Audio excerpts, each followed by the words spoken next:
తిరుపతి జిల్లా తిరుపతి ప్రైవసీరాయ్ హోటల్ నందు ఆంధ్రప్రదేశ్ బడ్జెట్ సమావేశం నిర్వహించారు. బీజేపీ తిరుపతి జిల్లా అధ్యక్షుడు సామంత్ శ్రీనివాస్ మాట్లాడుతూ కూటమి ప్రభుత్వం ఆంధ్రప్రదేశ్ బడ్జెట్ ప్రవేశపెట్టిన సంపద సృష్టి, అభివృద్ధి, సంక్షేమ 3 సూత్రాల ఆధారంగా రాయలసీమ, ఉత్తరాంధ్ర, కోస్తాంధ్ర ఆంధ్రప్రదేశ్ యొక్క సమగ్ర 3 ప్రాంతాలకు కేటాయింపు విషయంగా ముఖ్యంగా రైతు వ్యవసాయ న్యాయం చెగురేలా సమావేశం పెట్టిన బడ్జెట్ ఉందన్నారు. ఈ సమావేశంలో ఆర్ఎల్ శ్రీనివాసులు, పడబాక లక్ష్మీ, నరసింహ యాదవ్ పాల్గొన్నారు. మీడియా మిత్రులకు నమస్కారాలు తెలియజేస్తూ, ఇవాళ ఆంధ్రప్రదేశ్ కూటమి ప్రభుత్వం ద్వారా ప్రవేశపెట్టినటువంటి బడ్జెట్ సంపద సృష్టి, అభివృద్ధి, సంక్షేమం 3 సూత్రాల ఆధారంగా రూపొందించబడి ఆంధ్రప్రదేశ్ యొక్క సమగ్ర వికాసం కోసం 3 ప్రాంతాలను కూడా సమదృష్టితో రాయలసీమ, ఉత్తరాంధ్ర, కోస్తాంధ్ర ప్రాంతాలకు కేటాయింపుల విషయంలో కానీ, అదేవిధంగా ముఖ్యంగా రైతు వ్యవసాయ అనుబంధ రంగాలకు పెద్ద ఎత్తున కేటాయింపులు ఇవ్వడం ఏదైతే ఉందో, తద్వారా రానున్నటువంటి కాలంలో జల వనరులకు అధిక ప్రాధాన్యత ఇచ్చినటువంటి బడ్జెట్ 53,752 కోట్ల రూపాయలు రైతు వ్యవసాయ అనుబంధ రంగాలకు కేటాయించడం ఏదైతే ఉందో, ఇది నిజంగా ఆంధ్రప్రదేశ్ భవిష్యత్తును దర్శించే విధంగా ఈ బడ్జెట్ ద్వారా మనకు తెలుస్తుంది.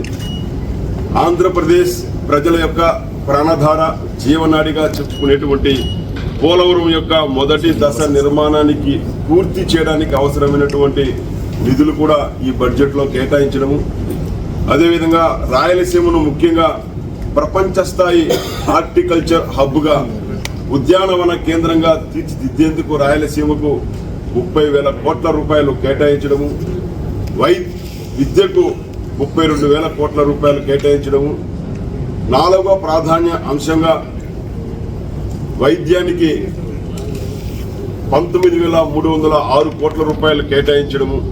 వీటన్నిటినీ మనము సమగ్రంగా కానీ పరిశీలిస్తే, ఒకవైపు రైతులు, ఉపాధి కోసమని యువతకు, సంక్షేమం కోసం మహిళలకు పెద్ద ఎత్తున కేటాయింపులు కేటాయిస్తూ విధ్వంసమైనటువంటి ఆర్థిక వ్యవస్థను గాడిలో పెడుతూ, ఒకవైపు ఆంధ్రప్రదేశ్ పునర్నిర్మాణానికి ఇది బాటలు వేస్తోందని చెప్పవచ్చు.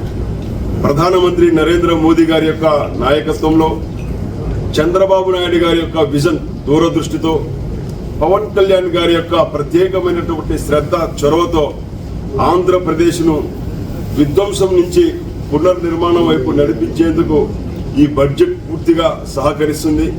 అన్ని ప్రాంతాల ప్రజలకు, అన్ని వర్గాల ప్రజలకు చేదోడు వాదోడుగా ఉంటూ గ్లోబల్ హబ్గా ఉన్నటువంటి అనేక సంస్థల యొక్క పెట్టుబడులను ఆంధ్రప్రదేశ్కు రప్పించడంలో కూటమి నేతలు, కూటమి ప్రభుత్వం సఫలీకృతమైందని ఈ సందర్భంగా తెలియజేస్తూ, ఎందుకంటే గణాంకాలు ఇప్పటికే మీ అందరికీ కూడా చేరడమైంది. నాకంటే ముందు మాట్లాడినటువంటి తెలుగుదేశం పార్టీ, జనసేన నేతలు కూడా ఆ గణాంకాల విషయాలు మీకు చేరవేశారు. కాబట్టి గణాంకాల ఆధారంగా కేవలం అంకెలకు రెక్కలు తొడగడం కాకుండా ఆశలకు ఇవాళ రెక్కలు తొడిగే విధంగా స్వర్ణాంధ్ర సాధన, వికసిత ఆంధ్రప్రదేశ్ ద్వారా వికసిత భారత్ లక్ష్యాన్ని చేరుకోవడానికి 2026-27 బడ్జెట్ పూర్తిగా ఉపకరిస్తుందని భారతీయ జనతా పార్టీ ఆంధ్రప్రదేశ్ ఈ బడ్జెట్ను మనస్ఫూర్తిగా స్వాగతిస్తూ జనరంజకమైనటువంటి బడ్జెట్గా నేను అభివర్ణిస్తున్నాను.